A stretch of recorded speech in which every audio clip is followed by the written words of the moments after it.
mga Tropa Kids. Pangalawa to kay Birador ano. Pakaisunod ko na rin si Bopil. Pero kay Birador muna. Tuloy muna natin yung kanina. Nakita ko na si Kanor. Ito, pakinggan nyo mabuti ha. Alam natin ay nasa Cavite. So, bago makapunta ng Daet, ay pagod. Gusto mo lang din makatulong sa kanya? Makatulong din. Oo, para mayroon akong ano siya. Kasi may vlog siya. Oo, may vlog siya. Aso lang, yung ano, huwag yung ano, yung palaging galit. Kasi ma-high blood man yan. High blood. Kasama sa ano yan? Sa katawan. Kaya, Ito, Birador, hindi na ako galit. O, ngiti na ako. Kasi gising na kayo napagbigyan nyo ako. Nung una kasi hindi nyo ako pinagbibigyan Tapos yung pinagbigyan nyo ako, fake news pa, kaya nagalit ako O ngayon, pakiusap mo na wag galit. O di sige, balitak-taka tayo dito Kasi ngayon, kilala ko na kayo Hindi pala kayo balahura Dati kasi, umpisa mo, Kanor kagad ang binanat mo sa akin. Paano ako hindi magagalit? Kanor yun. Fake news yun Pagpapaniwala kay Kanor. Pinautunayan ko na nga na ang tagal kong trinabaho kaya yan, 1 buwan. Bago ko na palaglag yan, bago ko na patunayan na kasinungalingan niya kasi matagal bago nangyari pa yung Reyna, yung bahay ni Reyna Tapos matagal din bago ko nakuha na ng video yung karsada do, lahat-lahat. Ngayon nagawa ko na. O ngayon, fake news na yan. Kaya doon ako nagalit sa'yo. Kaya doon ako nagalit kasi unang-unang paghaharap natin, kakapraso pa yung nasasabi mo sa live mo. Kanor kaagad ang binanat mo. Bakit hindi ako sisimangot paano hindi luluwamat ako nun? Paano ako hindi magagalit? Fake news ka. Totoo ko rito. Pagkatapos, babanatan mo ako ng fake news. Siyempre, magagalit ako. Ngayon. Sige, mag-usap tayo ng ayos. Pagalingan lang nito, ha? At naipaliwanag ko naman sa iyo sa ano yun At siguro, na-analyze mo na rin siguro. O na-realize mo na rin siguro na, ito, parinig natin yung si Kanor. ito na Tatay Federico, yung wake-up call mo sa akin, at ginawa na natin ng aksyon. Sinagot na kita doon sa mga issue na yon. So ako pa yung magpa-vlog sa bahay ni Reyna at may plano tayo sa kotse. Sa ni Reyna, Kasi ang sabi mo doon, sa sinagot mo sa akin ay mali yung sinumbong ni Kuya Mel, Ito mo na channel? nakikipagsuntukan ka umano ay hindi daw naman. Ewan ko ba kung sino sa inyo ko kapalinaw ko nga Kuya Mel. Kita mo? Ngayon ka pala magre-research. Kita mo, di ba? Ngayon, sasabihin mo sa akin, hindi ko naman kasi alam sa inyong dalawa kung sino nagsasabi ng totoo. Di ba? Naka-record yan. Di masaya na ako ngayon. Hindi na ako galit kasi napatunayan ko sa iyo na fake news yan. Ngayon, nagduda ka. Samantalang, nung unang pasok mo, parang sigurado ka na sinasabi mo ngayon, pinagdudahan mo na rin yung sinasabi mo. Kasi sa bunganga mo na rin ang galing na hindi mo alam sa amin dalawa kung sino nagsasabi ng totoo. Ngayon, tuloy natin. Ito magandang laban. Kaya Kanor, tumabi-tabi ka na. Kayong apat, wala na kayong dapat patunayan pa.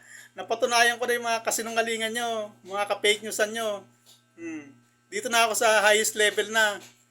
Katapat ko na yung mga reactor ng Kalingap. Kita mo? Ordinaryong Federico. Wala pang 2 buwan pangalawang buwan ko pa lang sa YouTube. Ngayon pa lang papasok yung pangalawang buwan ko. Kita mo, ang kaharap ko na, 2 presidente. Mamaya si Jobilito. Meron din yun Gaya-gaya yun Tapos yun nga, napaliwanag ko na kanina para hindi maubos ang oras ko.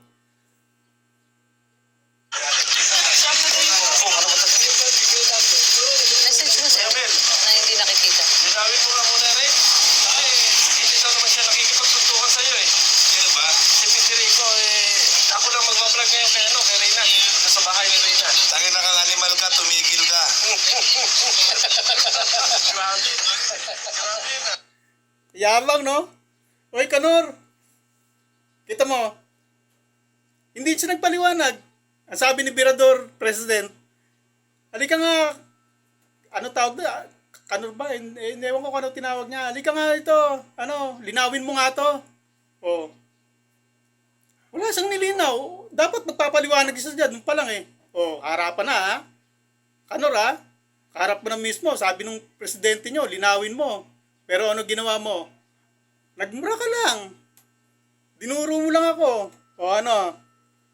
Ngayon, ano pa ikakasa mo sa akin ngayon? Linaw-linaw na. Presidente mo na mismo. Nagsabi sa'yo, halika, linawin mo nga ito sinasabing to. Di ba? Tuloy natin. Nasaan ka na? Pinagtawanan siya. Nag-walk So out. ayan mga kaibigan, yun lang yung sagot ni Kuya Ben. So wala na po tayong may ibang ma-stat. Pero ano, ang katotohanan yun mga Kita mo? Natawa sila sa'yo. Yun lang daw ang sagot mo. Ano yung kanor? Sabi ko sa'yo eh. Ano ngayon? Birador President. Di napatunayan mo ngayon na fake news yan. Ngayon, let's do the talking. Ika nga. English pa ako ha. Ngayon, mag-uusap na tayo. Medyo sumabit pa. Kaya ayoko mag-i-English eh. Kasi pag sumabit dito, wala eh. Mapipintasan tayo eh. Kaya Tagalogin lang natin diretso. Ngayon? Mag-uusap na tayo ng maayos. Ha? Huwag ka na magpapaniwala sa mga fake news. Yan ang gawin mo. Harap-harapan, kumprontahin mo. Kita mo, napatunayan mo. Walang sinagot. Diba? Ano ngayon? President Birador. Di tuloy ko lang yung tuloy ko lang yung plano mo. Napasaya mo ako, Birador President.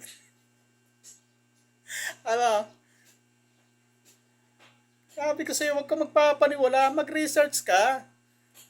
Di napatunayan mo ngayon.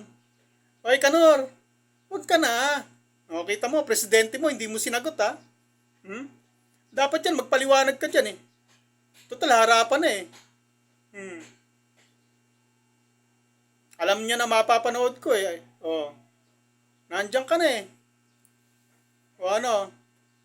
Tawanan niya yung dalawang kasama mo. Kasi sinagot mo, nagmura ka lang. Halatang piko na pikong ka. Tapos, sabay layas. Birador President, na fake news ka, no? Yan ang sinasabi ko sa'yo. Ngayon, mag-usap tayo ng matino. Wala tayong fake news, ha? Ang pag-uusapan natin, salita ko, kontra sa salita mo. Yun ang pag-uusapan natin. Para wala tayong para pagalingan lang tayo nito. Tapos, kasi gusto ko yung style mo. Hindi ka marunong mabalahura. At si Jubilito, ganun din. Kasi ikaw, ngayon ko lang naman nakilala eh. Si Jubilito, alam ko na hindi pala mura yan eh. Tsaka si Bopil. Si Bopil, iyakin naman yan eh. Si Direk Nuelsa, medyo patapatawa lang yan, may sundot-sundot. Kaya ko na yan. Papatulang ko na yan. Ngayon? Nawasa ako niyang, pikwa, tumabi na kayo. Huwag na kayong magano sa akin ha. At ako pasensya na kayo, pero hindi ko na kayo kalibel. Kahit nga kayo ng tungkol sa akin, wala na yan. Napatunayan ko na yan. Sa loob lang na isang buwan, na ilaglag ko kayong 4. Kaya kung ano man yung sasabihin nyo, wala nang talab, wala nang maniniwala sa inyo. At dito naman tayo kay tapusin lang natin video niya yung plano nila. kaibigan tayo na yung magiging vlogger ng bahay ni Rina. Ay, bahala na! Kung magalit yung yung founder dyan, yung mga dyan. So, hindi na po mga kaibigan, hindi na po tayo mag-open ng mga ng mga sponsor dyan, mga kaibigan, kasi iba-vlog na lang natin ang iba-vlog. At yung kita to sa vlog natin, ay ibibili natin ng kotse. So, bawal pong bawal pong mag-sponsor mga kaibigan. Kung ano lang po yung kita ng ating YouTube channel, ayun lang po yung ibibili natin ng kotse. Kapag nag-start na po tayo ng vlog sa bahay ni Rina, para naman sa ganun ay mas maganda. Hindi yung puro sa mga sponsor lang. So, ibahin naman natin yung kotse natin ay paghihirapan natin. magpa-vlog sa bahay ni Rina, So, titingnan natin kung ano ang update doon sa pinagawang bahay, kung ano ba yung dapat ayusin, kasi 1.6 yun mga kaibigan, yung gastos doon. So, titingnan natin kung ano ba yung kulang, Kasi, pakiramdam ko, may kulang pa. May kulang pa nung ako yung papadaan doon, ay may kulang pa. So, siguro mga kaibigan, i-update ko kayo, I-update ko kayo pagdating na Sapat na muna yun. Kasi may oras pa naman ibabalik natin si Kanor. Tuwan-tuwa ako kay Kanor eh. Papakita ko sa inyo ng buong buo, pati pag-walkout niya. Ba to?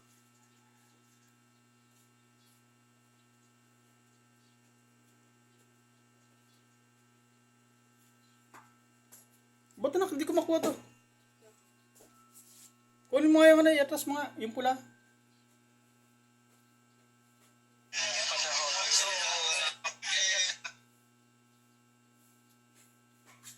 Kuha mo.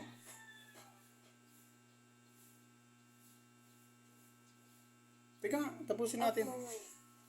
gabi sa inyong lahat mga kaibigan, mga Oo, para meron tayo siya.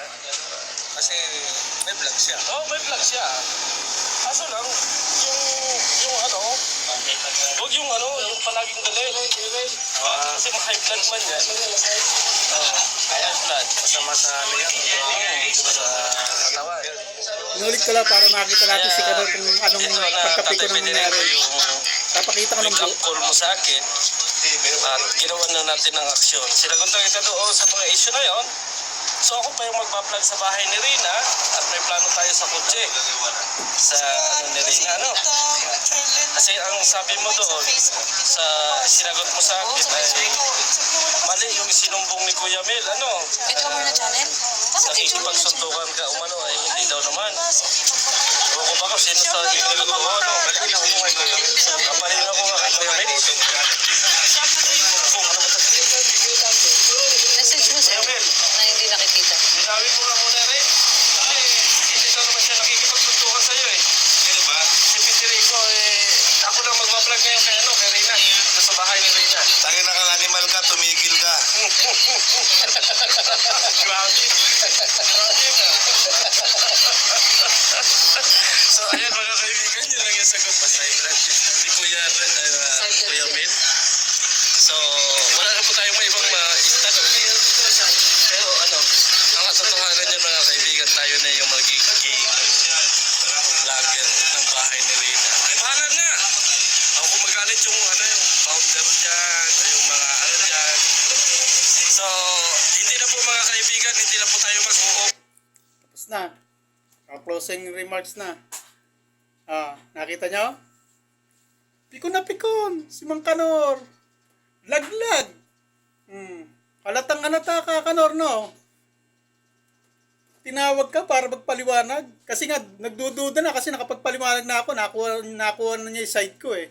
At na-realize niya na parang mali nga sumbong sa akin ni Kanor. Nagdududa siya ngayon sa amin. Kaya ngayon gusto niyang linawin. Ano ginawa ni Kanor? Wala. Nagpayabang lang. Kanor? Kaya Kanor, kunyang, pikwa, hasa, wag na kayo. Hindi na. Pinagpalit ko na kayo sa sa highest level na. Paulit-ulit ako nito. 2 presidente, isang Adonis at isang prinsesang iyakin. Yung iba, wala. Hindi ko sasagutin yung iba, masyadong mababa ang level. To the highest level na ako ngayon. Medyo mataas-taas ng level ko ng konti. Kasi padalawang buwan ko na nga naman eh. Alam nga namang padalawang buwan ko na, wala pang nangyayari. Wala pa akong napapatunayan. O di nakita nyo, mga tropa kids. Piktibo, no? May napatunayan na ako, no? 1 buwan, 4 ang nalaglag.